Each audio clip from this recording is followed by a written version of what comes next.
Bon, vous avez tous déjà eu des mauvaises nouvelles qui s'enchaînent. Un dégât des eaux, une panne de voiture, des clés perdues, une cheville tordue. Mais en vrai, c'est rien comparé aux personnes les plus malchanceuses du monde, puisque ces gens existent. Alors approchez-vous mes scléropages d'Asie, en fait je vais vous montrer ce qui se passe quand le destin s'acharne vraiment contre quelqu'un. Puisqu'on va voir des cas de malchance qui s'enchaînent très bizarrement, des situations et des accidents qui n'auraient jamais dû se produire statistiquement, et jusqu'à parler même de gens qui sont morts pour des raisons totalement absurdes. Et on commence directement avec les premières malchances.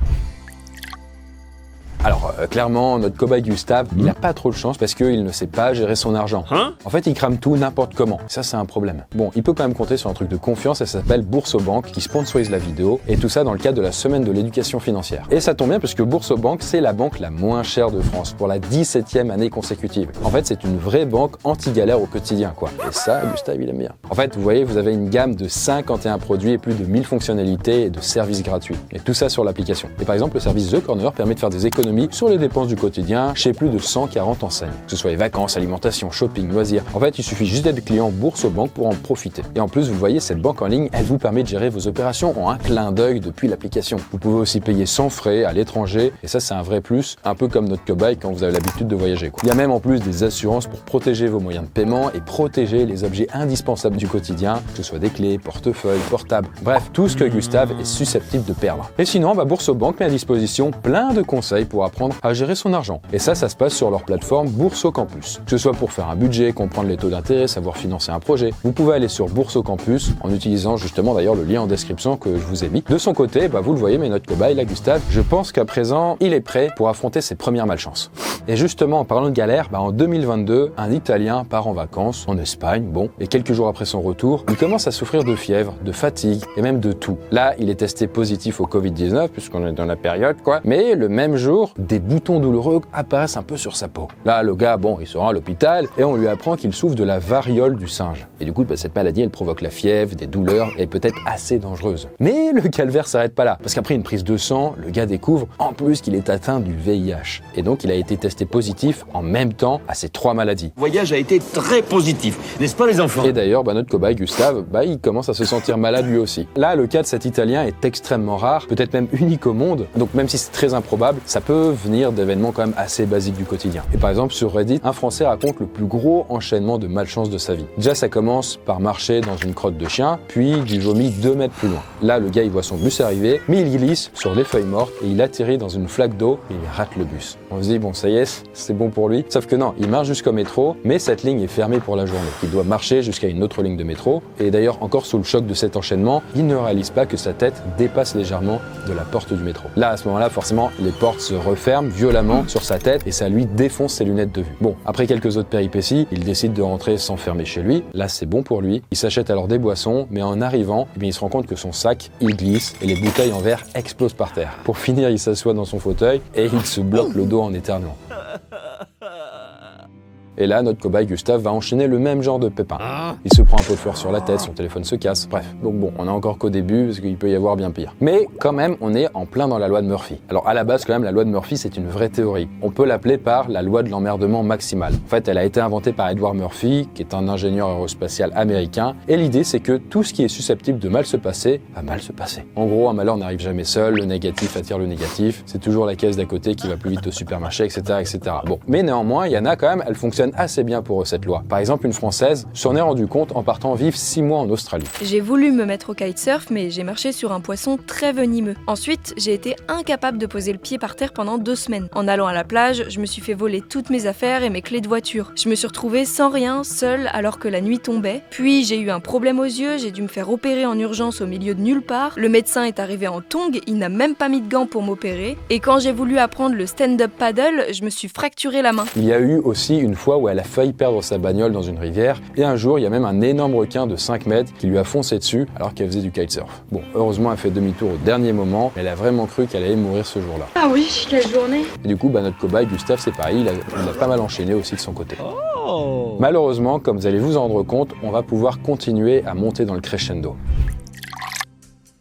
Alors, en 1954, une Américaine qui s'appelle Anne Hodge fait tranquillement la sieste sur son canapé. Et quand tout à coup, là, un grand bruit la réveille en sursaut. Il y a un caillou qui traverse son plafond, qui ricoche sur sa radio et qui la blesse violemment à la hanche. Là, Anne, elle aura un énorme hématome qui mettra plus d'1 an à disparaître. Et alors là, vous voyez, l'hématome, c'est pas un petit truc. Et en fait, cette caillasse, c'est une météorite de 4 kilos et vieille de 4,5 milliards d'années. C'est quand même probable. C'est la seule personne de l'histoire à avoir été directement attaquée par une météorite. En fait, c'est tellement improbable qu'il y a plus de chances d'être frappé par une tornade, un éclair et un ouragan en même temps. Faut dire que c'est comme pas, ça arrive pas souvent. Et justement, notre cobaye, Gustave, vous voyez que lui aussi, c'est son cas. Alors, pour l'anecdote d'ailleurs avec cette femme, Anne était vénère contre cette météorite et à un moment, elle a essayé de la vendre, sauf que personne n'en voulait. Elle disait, c'est un caillou, on s'en fout. Elle l'a pas balancé. En vrai, elle l'a utilisé comme cale-porte pendant un petit temps avant de se rendre compte que ce serait quand même plus utile dans un musée. En tout cas, parfois, la nature, elle a un peu tendance, on sait pas trop, à s'acharner un peu plus longtemps contre certaines personnes. Et ça, c'est le cas d'un certain Roy Sullivan, parce que ce garde forestier américain a été frappé 7 fois par la foudre au cours de sa vie. Alors, j'en ai déjà parlé dans une ancienne vidéo, c'est une histoire un peu connue, mais en gros, statistiquement, il n'avait qu'une seule chance sur 22 septilliards que ça arrive. Autrement dit, c'est tellement improbable que ça n'aurait jamais dû arriver. En fait, il a été brûlé et blessé aux jambes, à l'épaule, à la cheville, puis au thorax, à cause de la foudre. D'ailleurs, il y a même un éclair qui a mis le feu à ses cheveux, et un autre éclair lui a refait perdre ses cheveux qui venaient enfin de repousser. Finalement, on se dit, mais comment il est mort ? Il est mort d'un coup de foudre cette fois-ci. Mais d'un coup de foudre, attention, amoureux. En fait, il s'est tiré une balle après avoir pris un râteau. Et en tout cas, là, c'est au tour de notre cobaye de prendre lui aussi un coup de foudre. Bref, quand on commence à flipper, à être parano, on a tendance à faire attention à des détails parfois improbables. Par exemple, passer sous une échelle, c'est non. Ou alors du coup, flipper quand c'est un vendredi 13. On se dit, c'est un jour de malchance, faut que je fasse attention parce que il peut se passer des dingueries. Sauf qu'en vrai, c'est pas tout à fait ça. En fait, en réalité, on s'est rendu compte que les vendredis 13, ils sont en moyenne moins dangereux que les autres jours de l'année. En fait, plusieurs études vraiment montrent que les accidents, les cambriolages et même les incendies sont moins fréquents les vendredis 13 par rapport aux autres vendredis. Et tout simplement parce que les gens, comme ils pensent à ce jour, ils se disent, putain, faut pas que je fasse une folie aujourd'hui parce que sinon il va y avoir un problème. Et donc, ils ne tentent pas ce jour-là. Par exemple, Mélanie Martinez, elle est considérée comme la femme la plus malchanceuse des États-Unis. Et en 65, il y a un ouragan qui a entièrement défoncé sa baraque. Quelques années plus tard, un deuxième ouragan irrase sa maison encore une fois, et puis un troisième et un quatrième ouragan. À un moment, il y a même une émission de télé qui est venue l'aider à reconstruire sa 5e maison, mais quelques mois plus tard, un ouragan l'a encore détruite. D'ailleurs, sa voiture était tombée en panne à ce moment-là, elle n'a alors pas pu fuir et elle a failli mourir. Donc clairement, on peut dire que le patrimoine de Mélanie, il a pris cher. Et le patrimoine, pour rappel, c'est quand même tout ce que vous possédez et qui a de la valeur. Par exemple, l'argent sur un compte en banque, des bijoux, une voiture, une œuvre d'art. Ça peut même être des meubles de valeur ou même de l'électroménager, quoi. Après, aussi, au niveau des trucs qui ont de la valeur, il y a les biens immobiliers, comme votre appartement, un terrain, voire même une résidence secondaire. En gros, tout ce que Mélanie a perdu 5 fois à cause des ouragans. Après, pas tout, parce qu'en fait, le patrimoine, c'est aussi tout ce qu'il y a sur votre livret A, votre assurance vie, vos actions en bourse, le fonds de commerce et tout. Bref, en fait, l'important, c'est de constituer un patrimoine, notamment en mettant de l'argent de côté. Et ça, c'est la clé pour être autonome financièrement.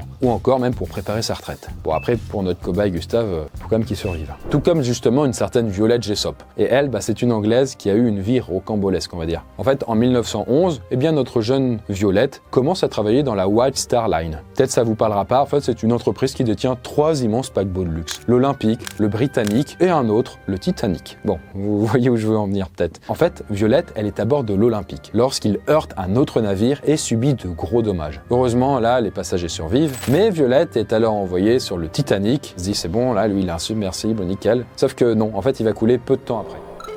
Elle fait alors partie des 700 survivants de ce naufrage qui a quand même fait 1500 victimes. Et là, il se trouve que quelques années plus tard, le Britannique, donc le 3e et dernier navire, heurte une mine sous-marine et ce 3e paquebot va alors couler en moins d'1 heure. Et évidemment, Violette est à bord. On peut dire que la compagnie maritime, elle a pris cher aussi. Bon, elle, à ce moment-là, elle va quand même sauter à l'eau, sauf que sa tête heurte la coque du bateau, mais elle survit encore. Et malgré cette malchance, Violette a continué sa carrière sur la mer pendant 44 ans. Mais on peut faire encore plus malchanceux, avec des séries d'accidents vraiment pires.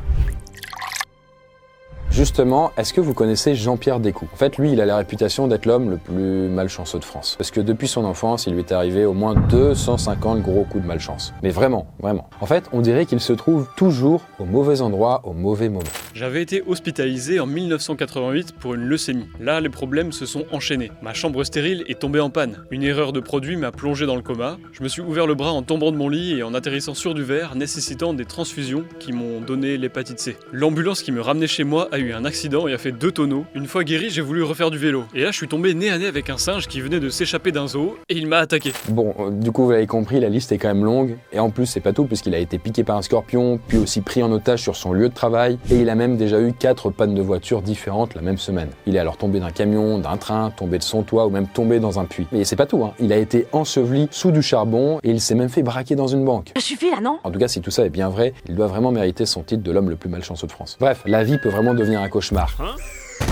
Mais ça n'est toujours rien par rapport au cauchemar que l'humanité a vécu en 536 après JC. Parce qu'en fait, c'est considéré un peu comme l'année la plus malchanceuse de l'histoire. Tout commence avec l'éruption monstrueuse du volcan Krakatoa en Indonésie. Là, un épais nuage de cendres se répand dans l'atmosphère et reste en suspension. La planète se retrouve alors plongée dans une sorte de nuit permanente pendant 18 mois. Le soleil ne passe presque plus, les températures baissent brutalement. En Inde, il neige en plein été, les plantes n'arrivent plus à pousser, ce qui engendre alors des famines. Les peuples affamés se révoltent contre leurs dirigeants ou même envahissent les pays voisins, c'est vraiment le bordel. Mais en plus, comme ça suffisait pas, une épidémie de peste se déclare. Ce qui fait que le bilan de l'année est de 50 millions de morts. L'espérance de vie est alors divisée par 2. Autant dire que l'inflation et le pouvoir d'achat, c'était pas la priorité de l'époque, quoi. Sans déconner. Sachant que je le rappelle, l'inflation, c'est une hausse générale des prix qui est calculée sur un an. En gros, s'il y a de l'inflation, vous avez besoin de plus de thunes pour avoir la même chose qu'avant. Par exemple, avec 10% d'inflation, ça fait que la baguette passe de 1 euro à 1,10 €. Hein? Bref, le pouvoir d'achat baisse, c'est la crise. La crise, belle crise, bravo! Après, l'inflation, ça peut être provoqué par plusieurs facteurs. Par exemple, l'augmentation des prix en cas de pénurie d'un produit, ou même la hausse du prix de matières premières, ou même la baisse de l'euro par rapport au dollar. Heureusement, quand même, je vous le dis, mais en ce moment, l'inflation baisse. En fait, on est passé de 5,2% d'inflation en 2022 à 2% en 2024. Et là, Gustave respire un peu. Mais bon, sinon, pour faire face à la vie chère, on peut aussi faire le point sur les petites dépenses cachées du quotidien. Par exemple, Gustave peut se débarrasser de ses frais bancaires en rejoignant Boursobank. En faisant ça, il peut économiser 252 € par an. Du coup, c'est quand même ça de positif dans une vie remplie de malchance, quoi. D'ailleurs, avec toute cette malchance, sa vie pourrait ressembler à un certain Frein Selak. Parce que en 62, le train dans lequel il est, un train croate, déraille. Là, il y a 17 passagers qui perdent la vie, mais pas lui. Parce qu'il a de la malchance ou il a de la chance, on sait pas. En tout cas, l'année suivante, il prend un avion et cet avion s'écrase et tout le monde meurt, sauf lui. Et il tombe par la porte de l'avion et il atterrit dans une botte de foin. Mais c'est tellement un cliché. Plus tard, il se trouve passager d'un bus, sauf que le bus se crache dans une rivière et il y a 4 personnes qui meurent sur le coup, sauf lui qui survit. Encore après, il est dans une voiture, sauf que celle-ci prend feu et lui, il a juste le temps de sortir par la fenêtre. Le temps passe et 3 ans après, sa voiture reprend feu et encore après, en fait, il se fait là renverser par un bus. J'en peux plus, mort, c'est incroyable ce qui m'est arrivé, je te dis, c'est... Et finalement, par un heureux hasard, il gagne 800 000 € à la loterie. Donc peut-être que Selak est probablement le plus chanceux de tous les malchanceux. Et de son côté, Gustave, lui, il n'ose même plus sortir de chez lui, ce qui ne l'empêche pas d'avoir des accidents domestiques comme un incendie par exemple. Mais il y a quand même certains malchanceux qui s'en sortent moins bien que Selak, comme par exemple Eric Nori qui lui vit aux États-Unis. Alors ce pauvre gars, faut le dire, mais il a été frappé par la foudre, mais il a aussi été attaqué par des singes à 2 reprises. Ensuite, il a été mordu par un serpent à sonnette, mais dans tout ça, en fait, c'est clairement sa rencontre avec un requin qui fut la plus dramatique. En 2013, je pêchais au large des Bahamas. Ma femme et mes filles étaient sur un bateau. En nageant pour les rejoindre, j'ai senti quelque chose s'accrocher à ma jambe. Quand j'ai regardé en arrière, j'ai vu un requin en train de terminer sa morsure. Il est reparti avec un morceau de ma jambe, on pouvait le voir dans sa bouche. Il y avait une énorme mare de sang autour de moi et le requin revenait déjà. J'ai immédiatement jeté le poisson que je venais de pêcher et qu'il avait sans doute attiré. Quand j'ai enfin réussi à sortir de l'eau, j'ai attaché des élastiques autour de ma jambe pour arrêter le saignement. Bon, là, Eric a été rapidement secouru puis transféré dans un hôpital et là, tout comme Gustave, il retourne à l'hosto après avoir été brûlé. Maintenant qu'on a parlé de malchanceux qui s'en tirent plus ou moins bien, on va passer au pire cas de malchance du monde. Alors, il se trouve que l'homme le plus malchanceux du monde, ça serait un Américain. Et il s'appelle John Wayne Hagan et sa vie a été remplie d'événements vraiment horribles. Je le dis un peu avec le sourire, mais il faut pas. En fait, il a pris la foudre alors qu'il téléphonait avec un téléphone fixe. Après ça, il s'est fait agresser, tabasser et enfermer dans le coffre de son taxi. Et puis, 1 an plus tard, il a été poignardé avec un gros couteau de boucher dans la poitrine. John a aussi été hospitalisé après avoir été mordu par 2 serpents différents à la suite. C'est vraiment improbable. En fait, certains le traitent même de menteur tellement c'est impossible ce qu'il a vécu. Dans le doute, on sait jamais, je vous ai trouvé des malchanceux encore pires. Et d'ailleurs, déjà là, dans les plus malchanceux du monde, on a déjà Gustave qui vient de se faire cambrioler. Mais il n'y a plus rien chez lui. En fait, le problème, c'est que Gustave, il n'a jamais épargné son argent. Il dépense tout sans rien mettre de côté. Résultat, il n'en a pas assez pour racheter ce qui lui a été volé. Donc, idéalement, je sais pas si vous savez, mais on recommande d'avoir entre 3 et 6 mois de revenus de côté. C'est ce qu'on appelle en fait l'épargne de précaution, pour faire face aux imprévus de la vie. S'il y avait un pépin, vous pouvez survivre 3 à 6 mois, quoi. Genre, vous perdez un emploi, un problème de santé, un accident. Mais épargner sa thune, ça permet aussi de partir en vacances, de préparer sa retraite, aider ses proches, servir d'apport pour acheter un logement, etc. Bref, pour faire fructifier son épargne, le plus simple et sans risque, ce sont les livrets réglementés. Le livret A, l'épargne populaire, le PEL, etc. Et là, il n'y a même pas besoin d'être riche pour commencer à placer son argent. En fait, le plus important, c'est de commencer dès maintenant et d'être régulier. D'ailleurs, en parlant de commencer tôt, la malchance, elle peut arriver parfois peu après la naissance. Et c'est le cas justement de Joseph Merrick, plus connu sous le nom de Elephant Man. En fait, lui, il a souffert toute sa vie du syndrome de Proté qui déforme le corps. Et comme vous voyez, du coup, c'est vrai qu'il n'a pas dû avoir une vie facile. D'ailleurs, il est mort à seulement 27 ans, étouffé alors par son propre corps. En réalité, je pense que l'homme le plus malchanceux du monde, il s'appelle Tsutomu Yamaguchi. Alors c'est un japonais, et lui, il était en voyage d'affaires à Hiroshima le 6 août 1945. Et oui, à ce moment-là, en fait, la bombe atomique a explosé à moins de 3 km de lui. Un bruit a résonné, puis j'ai vu une colonne de feu s'étendre. J'ai été soufflé par l'onde de choc. Une pluie noire s'est ensuite mise à tomber. Elle a pénétré impitoyablement dans ma tête brûlée à vif et les blessures de mes bras. Mais j'étais conscient d'avoir échappé au pire. Toute la nuit, j'ai entendu les cris de douleur des blessés. Je n'avais plus qu'une seule idée en tête, rejoindre ma famille. Alors le lendemain, je suis allé à Nagasaki. Là, vous l'avez compris, Tsutomu, il va subir le 2e bombardement atomique. En fait, c'est la seule personne à avoir survécu à ces 2 explosions destructrices. Et il verra même sa femme et son fils mourir de cancer à cause des radiations. Sauf que lui, il survivra, il vivra même jusqu'à 93 ans. D'ailleurs, de son côté, Gustave se demande aussi comment il a survécu à la malchance. Parce que justement, les gens les plus malchanceux du monde, en vrai, ce sont ceux qui ne survivent pas. Par exemple, imaginez la toute dernière personne qui sera tuée dans une guerre. Genre, après lui, il n'y en a plus. C'est quand même con que ce soit le dernier. Et il se trouve justement qu'un certain Henry Gunther s'est battu lors de la Première Guerre mondiale. Il a alors survécu aux attaques ennemies et aux conditions horribles des tranchées, la boue, la galère, la faim et tout. Mais le matin du 11 novembre 1918, il charge l'armée allemande. Et il est alors abattu de 5 balles à 10h59. Et il se trouve que 1 minute après, à 11h pile, l'armistice est annoncé et la guerre prend fin. Du coup, à 1 minute près, Gunther aurait peut-être survécu. Mais la mort la plus malchanceuse, je pense vraiment qu'elle revient à un certain Henry Ziegland. Parce que lui, en 1883, un homme lui tire dessus pour une histoire de vengeance personnelle. Là, la balle effleure sa joue et va se planter dans un arbre. Là, Henry, il a le réflexe de faire le mort, et là, son agresseur se suicide en pensant l'avoir tué. Bon, 20 ans plus tard, Henry, il veut abattre un arbre devant chez lui. Sauf que l'arbre, il est tellement épais qu'il galère à le couper, et donc, il va utiliser de la dynamite pour le faire péter. Ouais, logique. Là, Henry s'éloigne alors de 50 mètres, et il allume la mèche, et l'explosion va alors propulser la balle qui se trouvait logée dans le tronc depuis la tentative de meurtre d'il y a 20 ans. Avec l'explosion, la balle lui file directement en pleine tête et elle le tue. C'est un retour de flamme, on va dire. Et il se trouve qu'avec notre cobaye Gustave, la mort finit par toquer à sa porte, et cette fois-ci pour de bon, puisqu'il meurt lui aussi d'une balle dans la tête, de la même façon, alors que 20 ans auparavant, en fait, il avait eu une joute avec un certain Balthazar. Alors bon, en réalité, selon plusieurs études, la malchance, ça n'existe pas. En fait, c'est juste une question de hasard, de probabilité. Selon la science, bien sûr. Par contre, le fait de vous croire chanceux ou malchanceux, là, ça peut influencer votre comportement. Et justement, des études ont montré que se croire chanceux permet de créer plus d'opportunités. On est un peu plus sensible à tout ça et tout, et puis on a tendance à les saisir. On est plus confiant, on est plus rassuré. Donc, on aborde les événements de manière plus constructive. Et donc, forcément, on réussit mieux, quoi.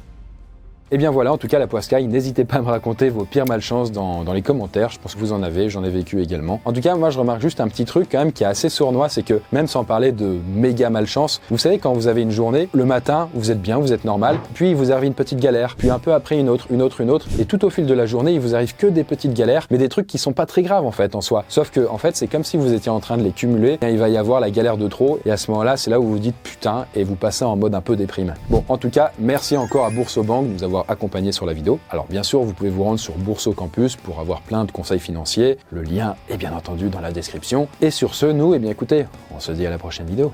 Bye.